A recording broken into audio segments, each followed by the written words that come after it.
Alrighty, here we go. So again, just have that homework out there ready for Cassie as she's coming around, please. And we'll get into things. So, let's kind of bring ourselves back in from, oh, you need one, don't you?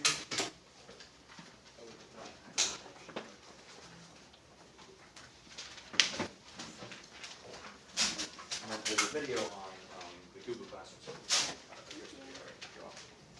Okay, so let's kind of bring ourselves back up to speed from where we left off last episode. We were talking about evaluating limits, all right, but specifically last time we were talking about evaluating limits using a graph, right, and using numerically, which is really just like using a table, right? And don't forget, right, both of those tools are available to you really at any time that you have your calculator available, right, or if you can like sketch the graph of something. So those are always tools available to us to help us analyze a limit. The problem with using like numeric method, right, or with using a graph is that it's not super precise. We just kind of like, yeah, this looks like it gets close enough kind of thing. But analytically evaluating a limit, okay, allows us the precision that we're maybe used to and stuff like that. So that's what we're going to be doing today, looking at evaluating limits analytically. All right. So and the major tool that we're going to be using to evaluate limits analytically is direct substitution. Okay. So in some cases, this is key, right? In some cases, the limit can be evaluated by direct substitution. Okay. Or in other words, the limit as x approaches c of f of x is the same thing as just doing f of c, okay? Literally just plugging it in. Okay.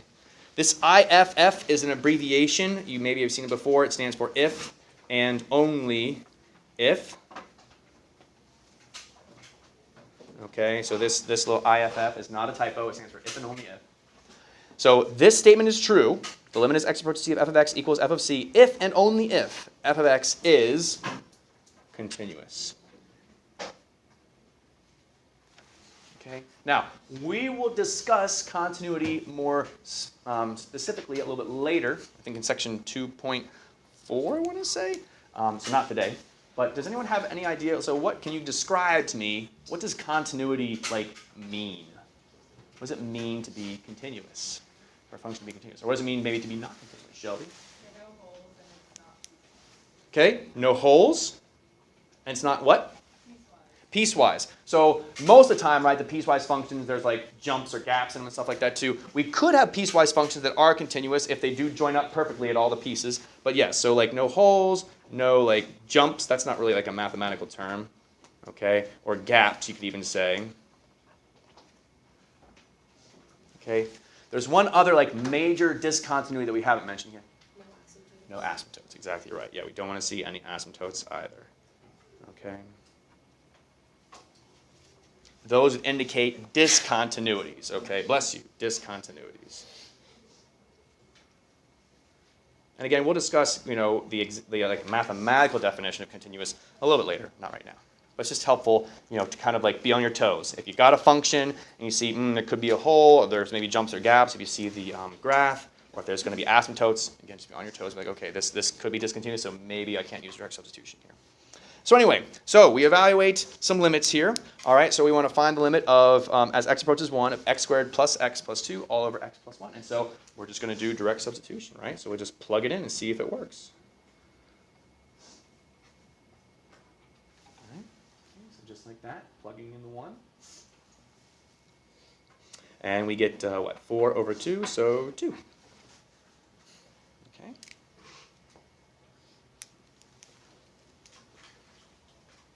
The limit approaches 2 there. All right. Try the other one here. Limit as x approaches 2 of negative x squared plus 3. So just see negative quantity 2 squared plus 3. Okay, like this. And so we get, let's see, it's 4, but it's negative 4 plus 3, so negative 1. Okay.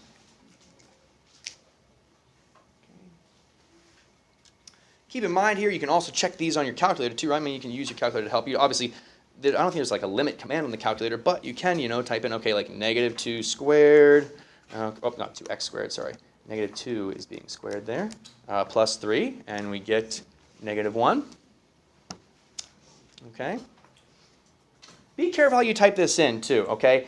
Be careful what you're squaring, right? When you type in, okay, if you're trying to square like just 2, for example, you need to put parentheses around the 2. Here we're squaring the 2, right, and then the negative's in front. If the negative's inside like if the negative's being squared 2, you need to put that in parentheses, right, because it's going to give you a different answer, okay? So if you have something like -2 is what if it was -2 that x is approaching there, make sure you put parentheses around that when you're squaring it in your calculator, because otherwise you'll get a different answer, okay? So in this case, we were okay because the negative was outside. But when the negative's inside being squared, make sure you put parentheses around that when you're squaring it, or else your calculator will give you an incorrect answer. Okay? And it has to do with how the calculators program and stuff. Anyway, example 2 here. Now, you'll notice now we're given some information in the directions. If the limit as x approaches c of f of x is 3, and the limit as x approaches c of g of x is 2, find the limit as x approaches c of 4 times g of x. Okay? Well, so we know what the limit of g of x is as x approaches c. It's 2. And if we have 4 times that, well, by the properties of limits, it's really just going to be 4 times 2, okay? Which is then just going to be 8.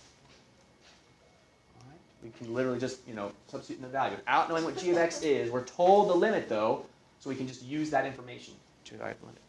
Likewise here for letter B, okay? Limit as x approaches c of f of x minus g of x, okay? The limit of a difference is equal to the difference of the limits. So in other words, the limit of a difference, we can then evaluate it like the individual ones and then take the difference of those answers. So the limit as x approaches c of f of x is going to be 3 and then minus 2, and that equals 1. Okay. Same thing with a sum. The limit of a sum is equal to the sum of the limits. Okay. And products and stuff too. Okay, bless you.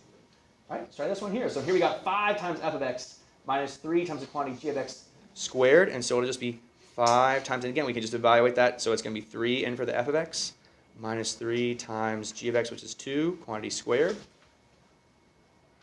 Okay, again, just substituting in. We knew that f's value as x approaches c is 3. We know that g's value as x approaches c is 2. So we can just substitute it in and then simplify. So we get 15. And then 2 squared is 4 times 3 is going to be 12. And so we get 3. Just like so.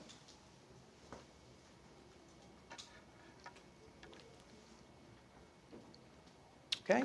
Now, letter D is not a typo here, right? Not a typo. We're taking the limit as x approaches 2c. Okay. Do we know anything about twice c? We don't. Okay. We're only told about c. All right, and we're only told that specific limit. So for this particular one, okay, impossible. Cannot be done. Okay, because we just don't have enough information. Okay, we do not have enough information here. Okay. You can try a direct substitution. Let me just show you one more thing here. You can try a direct substitution, and it'll be like, okay, we're imagine plugging in the 2c there. It would be g of 2c, right? If we try the direct substitution, but again, it's like, what is g of 2c here? If we did the direct substitution, it would be g of c equals 2. But g of 2c, it's like we just don't know what that is. Okay. All right. Moving on. Okay. So, this little sentence here, so we have studied functions whose limits are evaluated by direct substitution. This is not always possible. Or I should say it's not always possible at first, right? So sometimes if we try a direct substitution right off the bat, which should be kind of like our go-to. If you're in the wild and you're trying to evaluate a limit, the first thing you should really try in your tool bag, right, a toolkit is direct substitution. You should plug it in, okay? If, however, direct substitution fails, now we're going to show you some other things to kind of fall back on because, and the reason why we use these as fallbacks is because they take a little bit more time, right? And you have to do a little preparation work before you can then evaluate the limit. So that's why we try and have you do the direct substitution first. It's kind of like a flow chart. In fact, if you skipped ahead and you could see here, there's like the flow chart on the very back of your notes that kind of shows you like the different, the kind of like the, I don't know, the method or a organizational tool to see how you can evaluate limits. Okay. So before we get into those techniques, let's read this here real quick. So let C be so we're talking about the theorem, the functions that agree at all but one point. let c be a real number, okay? And that c, remember, it's like the typical thing that we're as x approaches, right? And let f of x equal g of x for all x not equal to c in an open interval containing c. So in other words, these two functions we're going to say are exactly the same kind of function at all but one point. The same function at all but one point, right? We're saying this equals this for all x values that are not c, but it's in an open interval that also contains c. So there's one point in this open interval where these two things are not equal to one another. But everywhere else in that open interval, they're equal to each other. If the limit of g of x as x approaches c exists, then the limit of f of x also exists, and the limits, you'll notice, as x approaches c are equal. Okay? So here are these two functions. They disagree at all but one point at c. Okay? Therefore, their limits will exist, and they'll be the same. Okay? Because they're not at that point c, they're approaching it. And these two functions are again equivalent at all but that single point. So their approaching behavior will still be the same. They're not at c, they're just approaching it. But then once you actually equal c, they will not be the same thing. Okay? Because that's what we're kind of started with there. Okay? So this theorem permits us to evaluate limits for functions that are not continuous. Okay? We just come up with an equivalent function that we can evaluate. So in these examples, direct substitution at first produces the meaningless form 0 over 0, right? An indeterminate form. Right? We call these expressions an indeterminate form because you cannot evaluate its limit from this form alone. It's indeterminate. We're not sure. We have to determine, will the limit exist? Will it still not exist even after we manipulate things? Okay? So let's take a look here at this first one, right? If we try direct substitution, right off the bat, we're going to see that we get, well, let's just do it here, and I'll just stop yammering on here. Plus 2 minus 6 all over 2 minus 2. Okay, so I'm just a direct substitute in that c value of 2. And we get 4 plus 2 minus 6 over 0, which is already, we can see there's going to be a problem, but 4 plus 2 is 6 minus 6, so we get that 0 over 0, the indeterminate form. Okay, so direct substitution fails us. Fails us here, or at least at first it fails us. Okay, so let's see though. So what can we maybe do? So the method here is called cancellation technique. So that means, hey, maybe we can cancel some things. So how does this numerator here factor? X plus 3, very good, thank you. X minus 2 over x minus 2. And again, I'll continue to write the limit alongside here because this is like part of my work now. Okay, and what do you know? Things cancel. Okay, we can cancel those out. So again, you can kind of see some of the reasons already why we use that summer packet, right? We need to be able to factor and cancel things, accurately in order to do the, more calculus-like work here. Okay, and now we got this function, which if we do direct substitution, we get 5. And so therefore, we would say this limit is also equal to 5 as well by this theorem that says that the functions that agree at all but one point. This function here, x plus 3, the limit as x approaches 2 of x plus 3, is the exact same function as this. And if you don't believe me, let me show you here. We'll graph it. Okay, we'll graph it and just kind of take a look at it. Okay. So let me graph this guy right here. So x squared plus x minus 6 over x minus 2. And I'll also graph the x plus 3. Okay, so there it's graphing the first one. It's now graphing the second one, but obviously it's overlapping. They're the same function, right? If I go to, let's see here, I can make, if you really want, you can also like make your lines thicker, right? So I can make it a thicker line, but now it's going to just so there's the first one, just to kind of convince ourselves that it is the same thing. And there you can see it's just highlighting the same one again. So the thicker line there. Okay? But we said these were functions that agreed at all but one point. Right? And what's the one point where they're going to disagree? At what x value? At 2, right? And in fact, we can see that happen at the table. I'll go back to automatically having it fill in there. And certainly at 2, you can see that the original function, there's an error at the x value 2, whereas the second function, it's 5. Okay? But everywhere else, the functions are in agreement. Right? Everywhere else, those functions are in agreement. If you remember when we were simplifying these things, I was sometimes, being really specific and always writing, oh, okay, this is equal to x plus 3, comma, x not equal to positive 2, stuff like that, right? So that's why we wrote that kind of thing. And I'll just draw a little example. I guess I can draw the sketch of the graphs here too. Should have done that when I was talking about it. Okay, so I know 1, 2, 3, 1, 2, 3, 4, like that. So,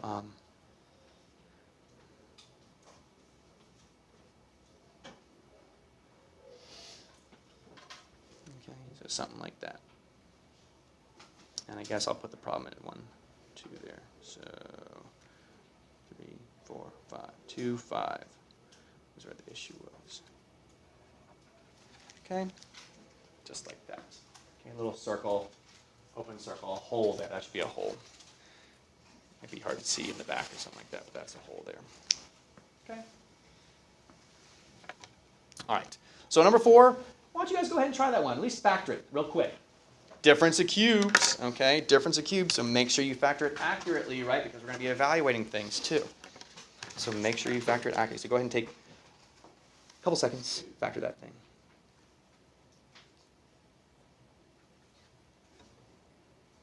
Actually, I'm doing direct substitution.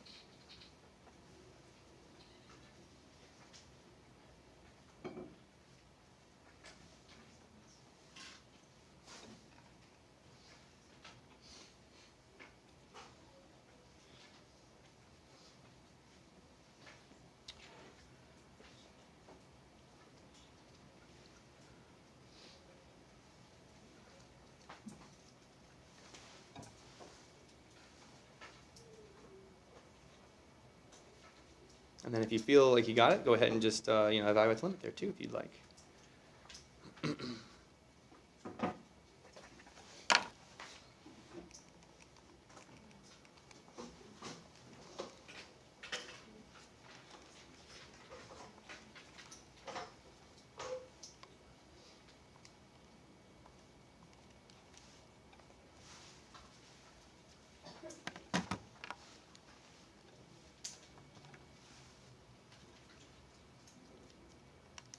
Okay. And there's where we should have gotten there. So again, just to show you, you didn't need to do this, but just to illustrate, right? Direct substitution fails. We get 0 over 0, indeterminate form. What is that, right? We need to do some work. So we cancel and simplify, and then now direct substitute. Okay, since these two functions will agree at all but the point x equals 1. And so there it is. Okay. And the graph of this is essentially like a parabola. I'll just kind of sketch it here, but we had the issue at 1.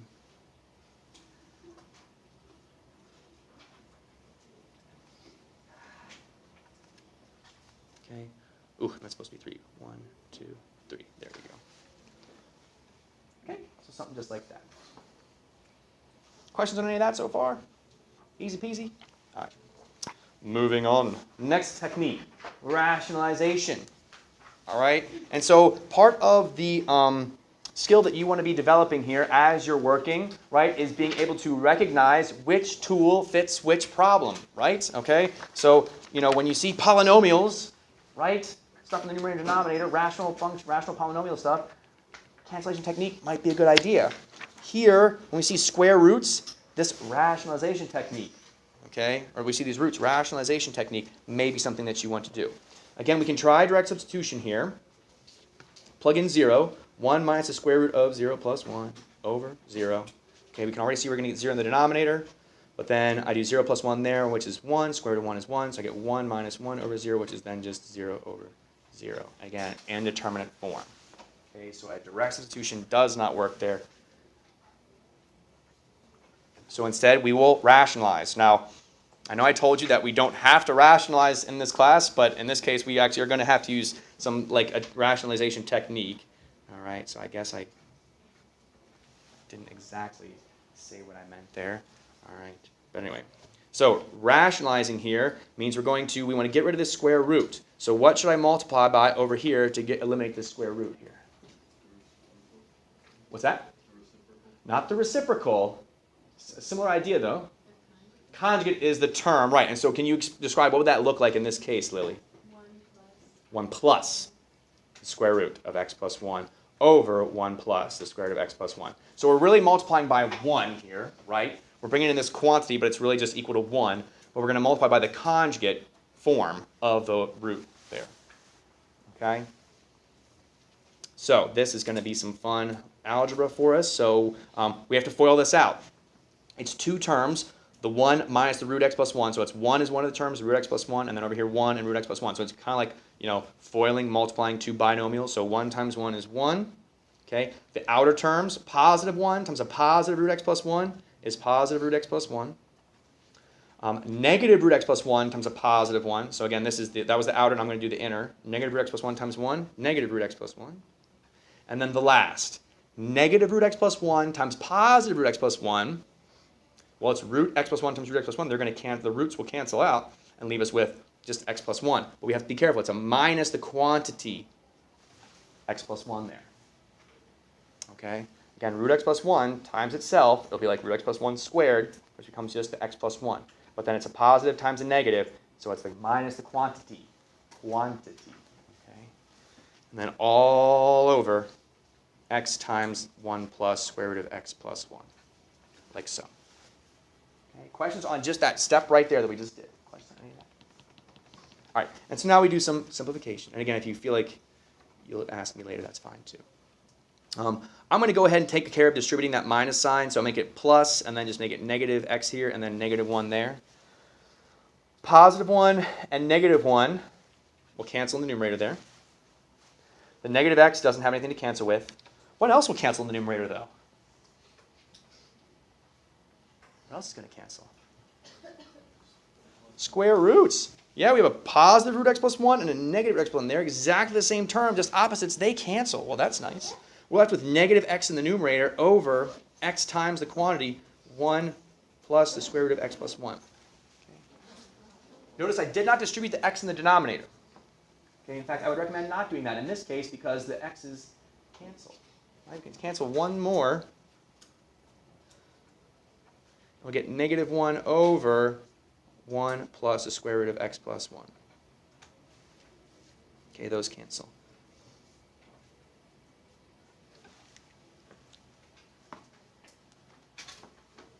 And then here, now what do we do?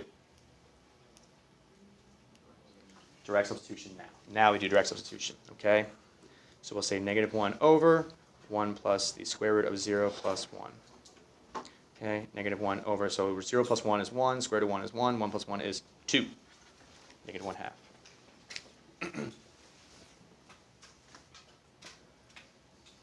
Notice also, and this is just like a notation thing, notice also I wrote the limit at every single step until I did the direct substitution. And guess what?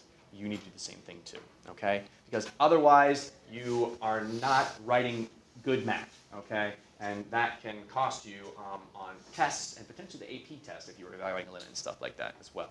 So please, please, please do not be lazy. I know it's a pain. It's like, Mr. Wade, these are already ridiculous. You're already going to take up like half a sheet of paper, and you're saying I got to even write this junk? Yes, you have to write this stuff too, until you do the direct substitution. Because this is your clue. This is like the work, right? You need to still do this thing, and so once you've done that thing, then you can drop the limit, right? You're still trying to evaluate this. Once you've plugged it in, you're now evaluating it, and you're just simplifying. Okay. Keep in mind also, if this were on one of our tests or an AP test, you do not need to simplify down to this point. You may stop right here and circle that as an answer, and I will give you full credit. Okay? At this point, it is arithmetic. You don't have to go any further. You can stop right there. Okay? Of course, if it's multiple choice, you need to be able to match your answer then to what's on the multiple choice. But if it's free response, you're done right here. Okay? All right, try number 2, or try this next one here. It's not number 2, number 6. But try that one. Okay, go ahead and try and rationalize that one. Okay, it's in the rationalization technique section, so. Okay. So go ahead and give that a try. And I'll do it too here.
In this case, I'm going to recommend that you don't multiply out the numerator. Okay, just a little tip here. Don't multiply out the numerator. Leave them unmultiplied when you're like, rationalizing and stuff like that.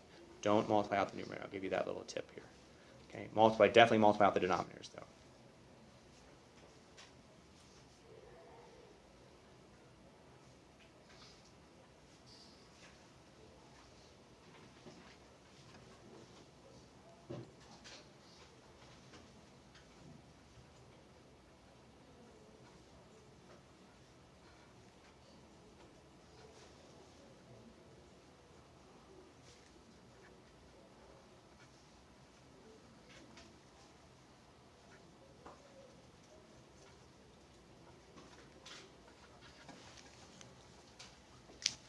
Okay, come around and see how we're doing here.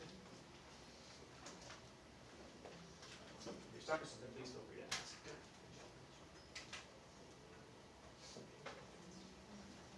Let's see. So, I see.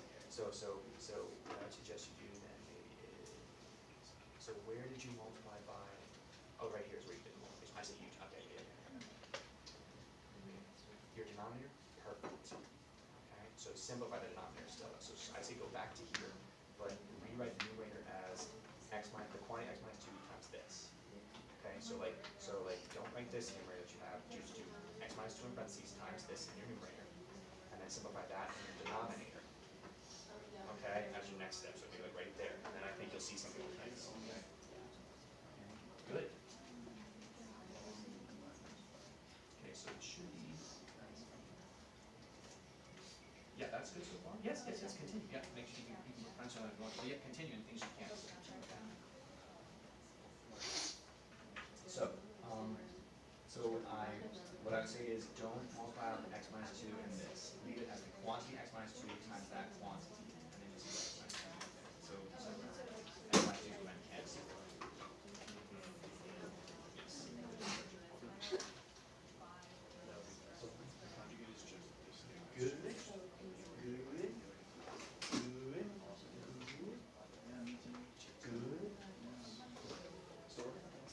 Good. Good job.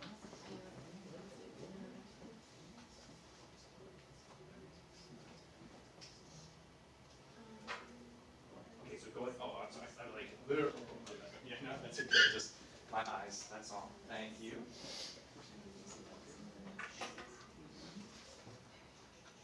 So the conjugate is you don't need to make that thing. It's just like if it's minus 2, you make a plus 3, that's all you have to do. So then that'll fix your sign. Good. Okay, sorry, that's a typo. Thank you. Good.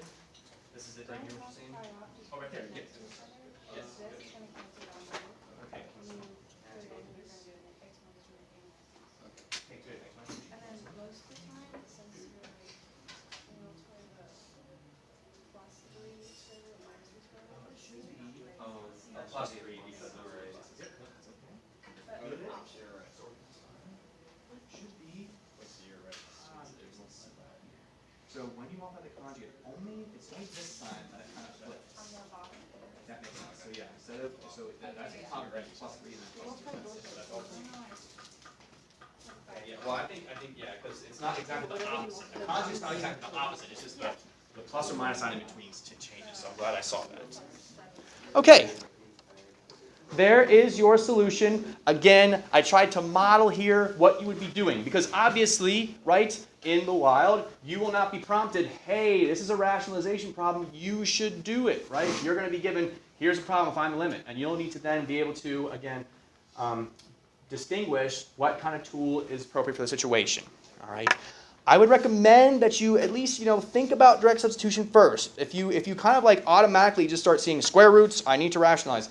Sometimes you can do direct substitution. It does work there. Okay, sometimes it will work, and you're going to kick yourself, and you're like, oh, I did all this work, and I just had to plug it in, right? But if you do end up doing all the work, that's also not the worst thing in the world, I guess. It's just extra. So anyway, back to my point. You do get 0 over 0 there if you try direct substitution at first. The conjugate here, and I think this is something I want to hit on. Okay, a few people. The conjugate that we want to multiply by here, again, it's the one. This is the square root piece. The only thing that changes is the sign between the two terms. The minus becomes a plus. You don't need to make this negative root x plus 7, negative root x plus 7 like that. Okay, just make it, change the minus to a plus. We're going to multiply by the conjugate. Okay, in this case, it's the numerator that we do not want to multiply out. Okay, leave it unmultiplied. Mr. Whitmire, how am I supposed to know if I am or am not supposed to multiply this out? What I would suggest is, okay, if we look back at our two problems here, the thing that we're trying to rationalize, you do want to multiply that out, right? So this we multiply out, rationalizing it. This, the bottom, we multiply out and rationalize it. The other piece that we're not really trying to rationalize, that just we have to do to be, to be using good math, we don't multiply that out. So this x minus 2 times this root x, leave it unmultiplied. Here, the x times the 1 plus root x plus 1, leave it unmultiplied, because eventually that x and this x minus 2, they cancel, right? That's the point, the goal, is for those things to cancel. And they should eventually. And then we're left with this piece right here, which agrees with this right here at all but one point at 2. And so we can finally evaluate it and get 6. Alrighty, questions on any of that? Yes? I was confused from when you have on the denominator x plus 7 minus 9, and then how you get to the next step. From here to here. Yeah. So x plus 7, right? There's nothing in front of the parentheses or behind the parentheses for me to distribute, so I can just drop them. Plus 7 minus 9 gives you x minus 2. And so the x minus 2 is, whoop, can cancel. Yep, there you go. All right. All right, moving on. Additional techniques. Okay, so here's a popular limit that we'll be seeing more of in the next section and is fundamental to half of calculus. Okay, the branch of calculus known as differential calculus, right? So we need to be able to simplify this. We don't, these delta x's, that can kind of throw us off sometimes. For those of you that are like physics minded and that delta means the change in something, this is actually the meaning in this case too, if you don't already know that. All right, and we'll see more of the reason for that here later. But for right now, to evaluate this kind of thing, again, you can try direct substitution in here, plugging in the 0. You're going to get x plus 0, which is x. You're going to get 3x squared minus 1, but it's minus the quantity 3x squared minus 1, so we get 0 in the numerator, 0 in the denominator. So again, direct substitution yields 0 over 0. We need to simplify. So we're going to FOIL this all out, right? So we're going to have the 3 in front there. We'll multiply x plus delta x times itself. Remember, we can't distribute that square, right? It's not just x squared plus delta x squared. We have to FOIL this. It's x plus delta x times x plus delta x. In fact, maybe I'll write that here. Okay, like that. You're multiplying it by itself. And so we're going to be left with x squared plus, and I'll do it the long way here. So first, outer x delta x, inner, another x delta x, and then last, delta x squared minus 1, and then minus the quantity 3x squared minus 1 all over delta x.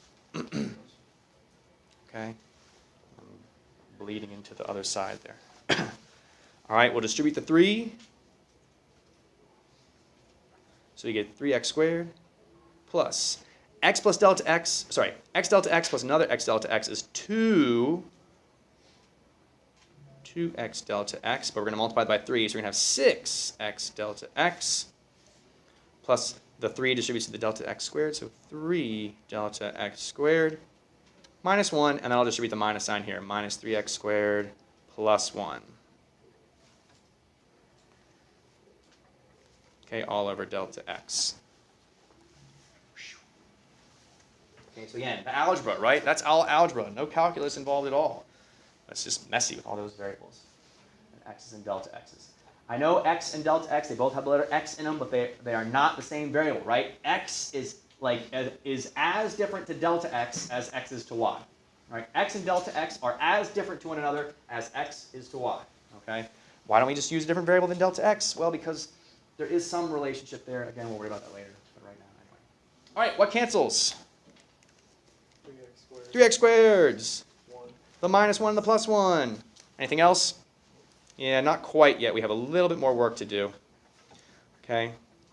And some of us had some difficulty with this cancellation on our test. Okay?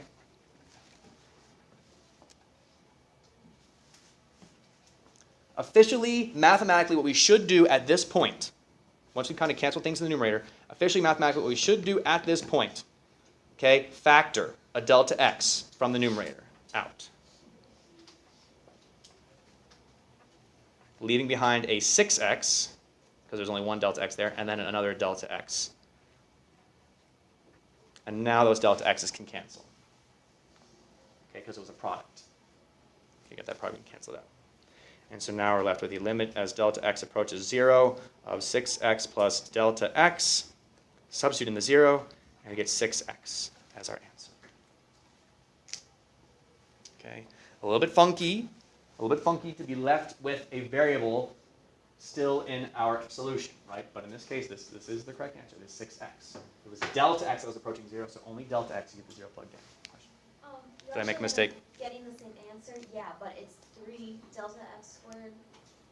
3 delta x squared. Oh, right, I forgot the distributive property. Thank you. Thank you for saying that, yes. 3 delta x. Yes. Okay. Okay, thank you, yes. Okay, should be 3 delta x. 6x plus 3 delta x. But yeah, you will end up getting the same answer there. So it works, but it's important to catch those things. Thank you, sir. Okay, 6x. 6x. There it is. All right, one more here. We've got this function. Again, if we try direct substitution here, I'm evaluating, so I don't need to type that or say that. So we get 1 over 3 plus 1 is 4, so we get 1 over 4 minus 1 over 4 over 3 minus 3, and so we get 0 over 0. So again, indeterminate form. Okay. Ideas about what we should do here. What kind of technique should we use here? Try and simplify the sum. How we should proceed.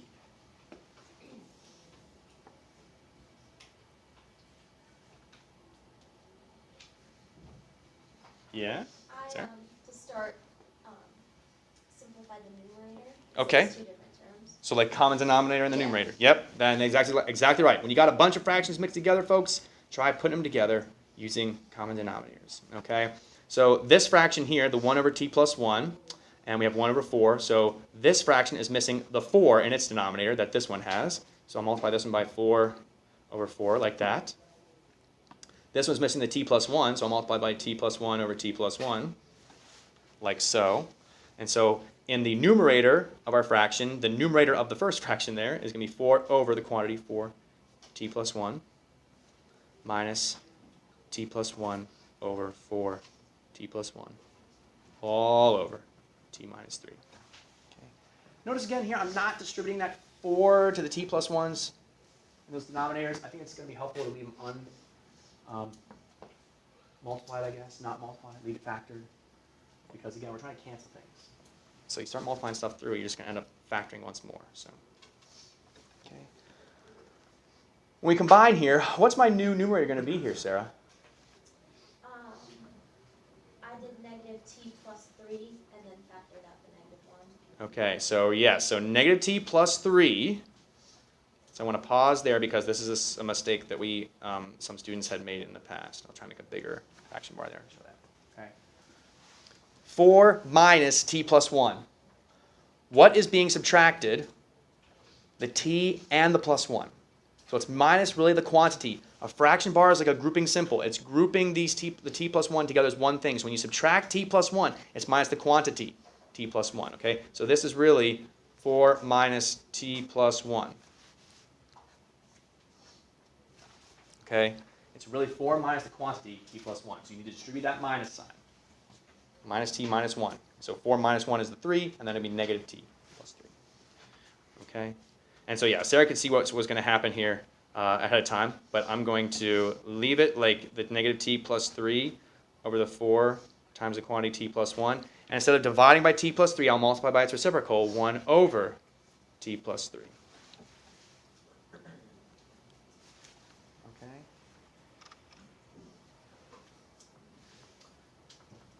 And whoop, it's not t plus 3, it's t minus 3. I'm getting my... I caught that one. Okay, there we go. Okay. I was like, that's not going to cancel. That's not right. So anyway, these are very close. They're just opposites, right? Where this is negative t, this is positive t. Where this is positive 3, that's negative 3. So like Sarah said, we can factor a negative out. Negative t minus 3 over 4 times the t plus 1 times 1 over t minus 3. T minus 3's cancel. Limit as t approaches 3 of negative 1 over 4 times t plus 1.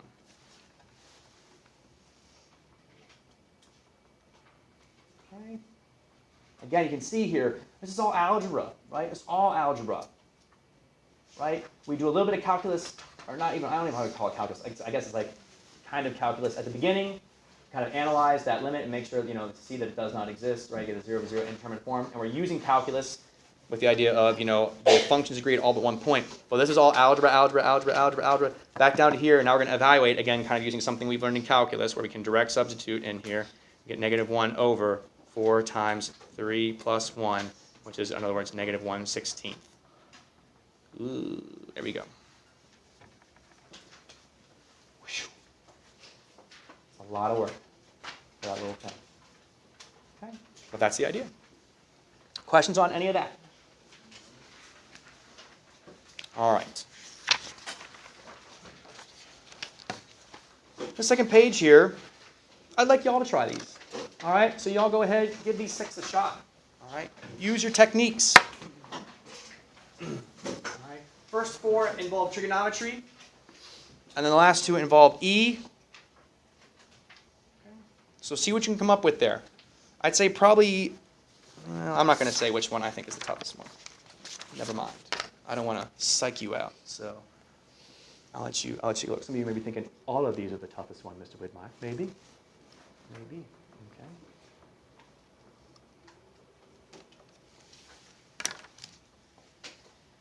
So go ahead, give these a try. I feel like I have these worked out somewhere.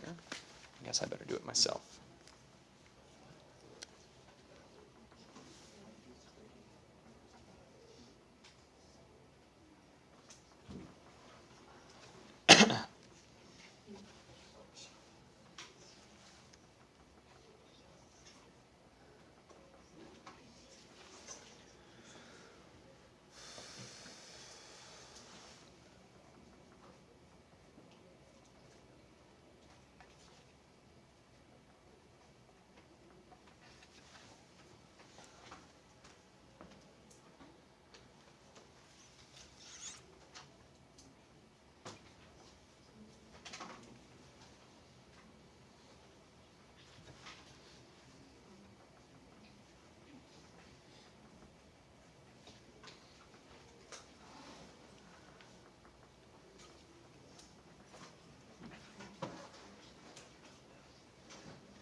And all these you should be able to do without a calculator, I believe, too. Without a calculator. So if you want to check yourself with your calculator, that's fine. But you should be able to do all these, I believe, without a calculator. Yes, all these should be done without calculators. Again, if you want to check yourself, you can. But, whoops. 4.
attack? Is anybody's alarm to wake up in the morning? Because that would like scare me too. I hate when I hear my morning alarm on like TV or something. All awake. Yes. Okay. So, no, because this is not what you're trying to solve. So, what's the order of operations to the next thing that you evaluate? So the sign is being squared. So think about it as like square and then square and then inside the parentheses the square is sign or pi. So evaluate sign of pi or 3 and square that quantity. Square is outside. Yeah. I just really can't. That's fine.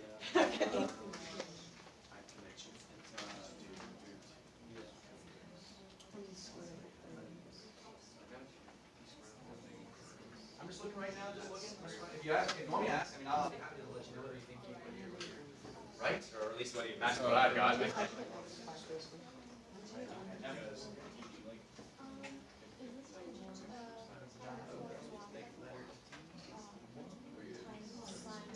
It's close.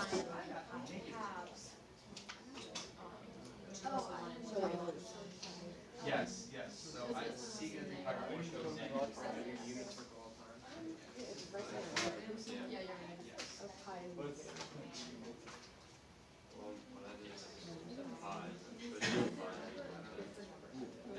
Yes. Aha. So be careful here. This is actually not a conjugate problem. We only really want to use the conjugate when we're dealing with like roots, specifically square roots. I think is all we're really using for is square roots. This is not an application of the conjugate. Let's so again, what's we have here? 1 minus e to the negative x over 1 plus e to x. So how can, and this is the limit as x approaches 0. You just got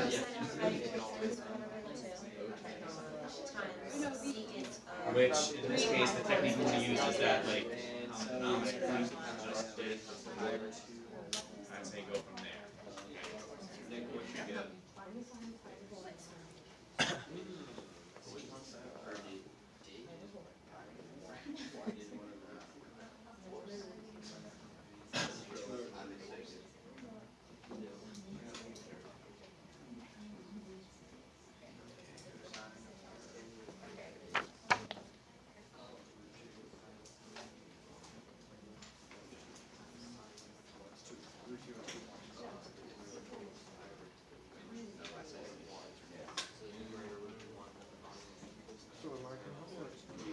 Sure.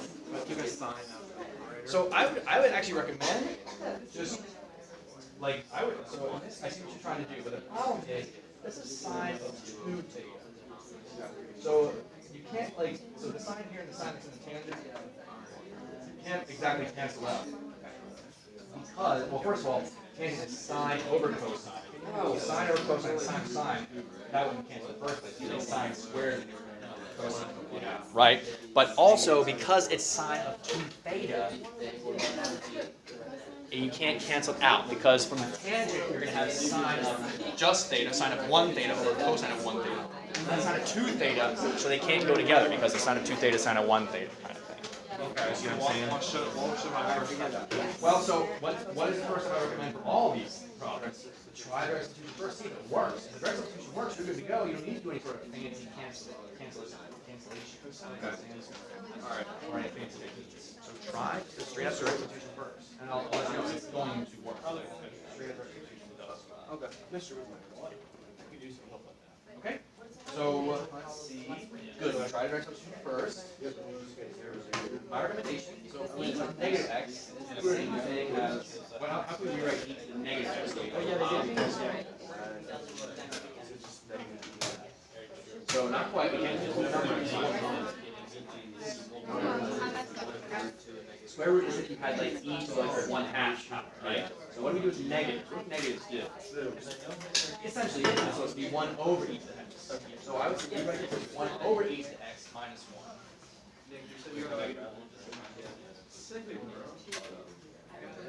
And then so now we have a fraction within a fraction. And we've seen one other problem like this, just the last one that we did. We have fractions within fractions. And what did we do? We kind of got like a common denominator, so we can combine things together and then multiply by the reciprocal and divide by the right bottom. So try and apply that. So common denominator, and then instead of dividing by that, multiply by the reciprocal, so 1 over that thing, proceed from there. Okay. So.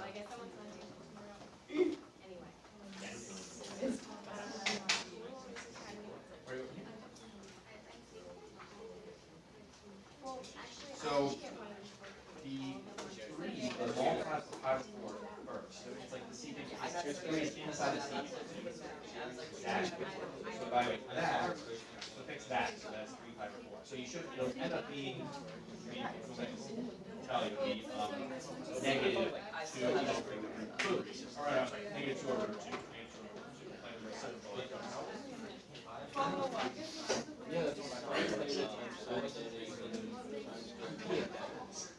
Dead. So now you can see there's some more you can do, right? And then be careful here as well. So again, 2 times pi over 4. So it's actually pi over 2. Oh, sorry, question. What's up? You never had that one. Oh, no. One minus 0 power is 1. So 3 minus 2 is 1. What's the natural log of log? Right, yeah, I know. There's so much stuff going on. So what's the natural log of 1? And then answer, right? So, all right.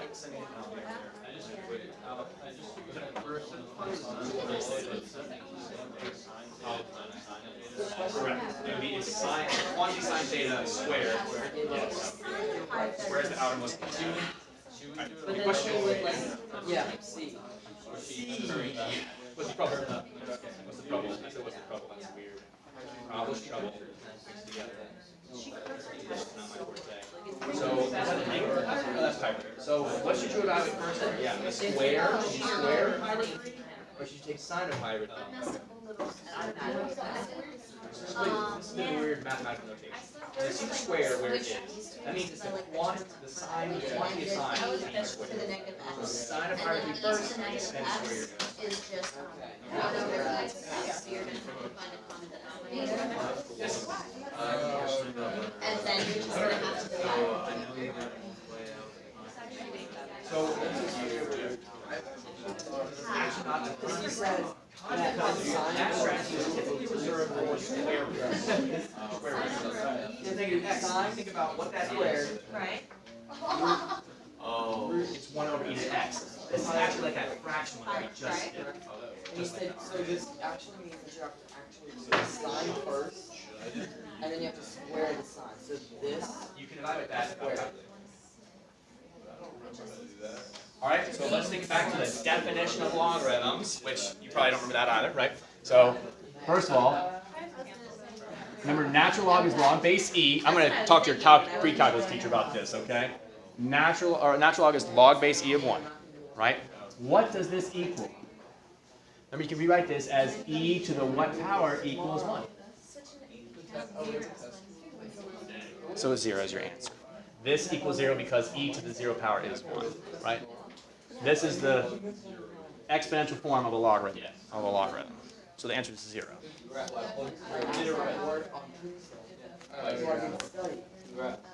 You plugged in 1. I actually plugged in 0, and eventually you got back to 0 again. Sure. there is no situation in A Sure. Is it the last? One second. If you are feeling good, because we're done, if you feel like you've got it, and we'll go over here in just a few minutes. If you want to move into the homework, that's fine. It's on the Google Classroom, okay? I'll bring us back together here in just a few more minutes. Let's do it. Okay? So, perfect. Yeah, but then you also got pi out. Well, if you plug in 0 now, you're still going to get 0 from 0. Right. But this is a fraction within a fraction, right? This is a technique that we just saw. Right here, we have fractions within fractions, right? Common denominator in the numerator. Don't multiply by conjugate. I'm at okay, gotcha. Yeah, you're going to have that. I tried the conjugate. Yeah. So then get a common denominator in your numerator, combine them together, and then instead of dividing by e to the x minus 1, yes, multiply by 1 over. Is that what you're asking? It's e to the x minus 1 over e to x, and then correct, multiply by reciprocal, which is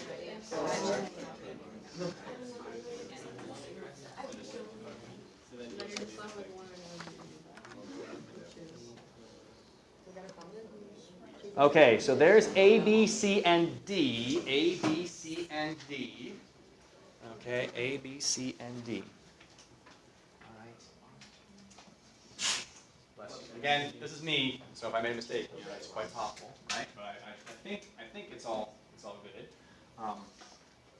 Keep in mind, like things I want to remind you about, right? So maybe you're like, gee, forgot. Yeah, 3 pi over 4, that is in the second quadrant, so it should be negative 2 over 2, so it should be negative 1 instead of positive 1, all right? So right now, that's fine if you miss a negative, right? It's fine, just, keep track of that.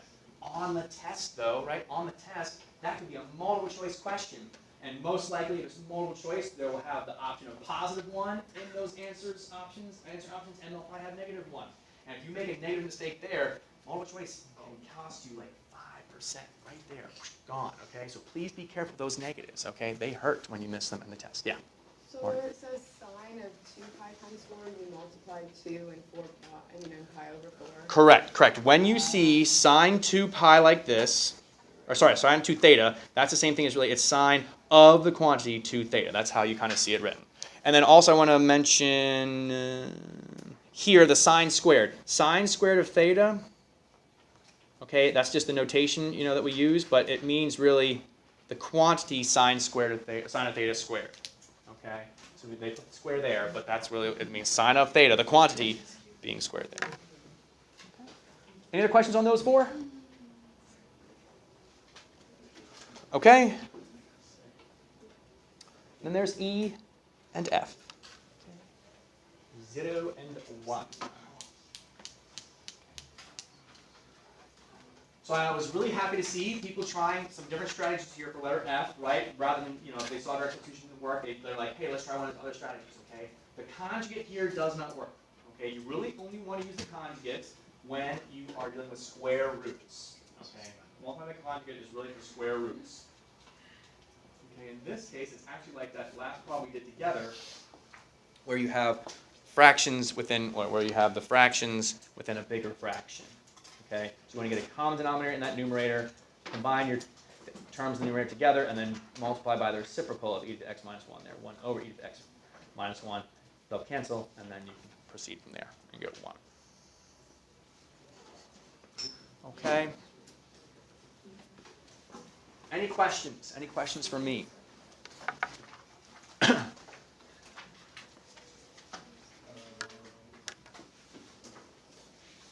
Okay.